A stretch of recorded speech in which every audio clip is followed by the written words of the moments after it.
Je ne fuis plus mes angoisses, et ça c'est grâce à vous. Pourquoi cette phrase est problématique? Cette phrase est extraite d'un SMS que j'ai reçu il y a quelques jours d'une cliente avec qui nous nous sommes rencontrés à 7 reprises et qui, comme son message le laisse entendre, a accompli de beaux progrès.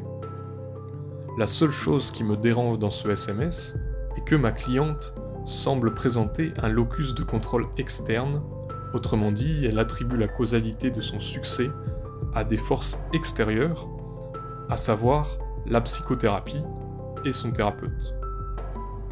Or, la plus grande partie de ces progrès se sont faits en dehors des séances. C'est elle qui accepte de se confronter à ses angoisses, de s'affirmer avec ses proches et de reprendre sa voiture.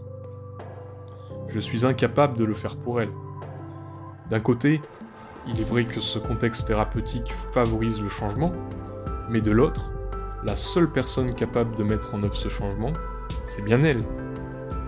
Je me suis donc empressé de lui rappeler ce fait, afin de l'aider à percevoir un locus de contrôle plus interne.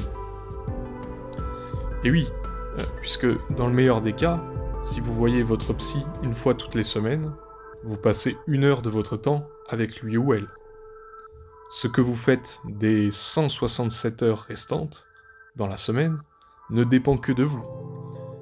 Et bien comprendre ça me paraît primordial pour bien avancer. C'est d'ailleurs une des raisons pour lesquelles j'utilise le mot client plutôt que patient, qui comprend le risque d'enfermer la personne dans une posture passive, comme si c'était une personne malade. Parce que, en thérapie d'acceptation et d'engagement, on considère que nos clients ne sont pas malades, mais plutôt piégés dans des stratégies qui ne fonctionnent pas comme ils souhaiteraient.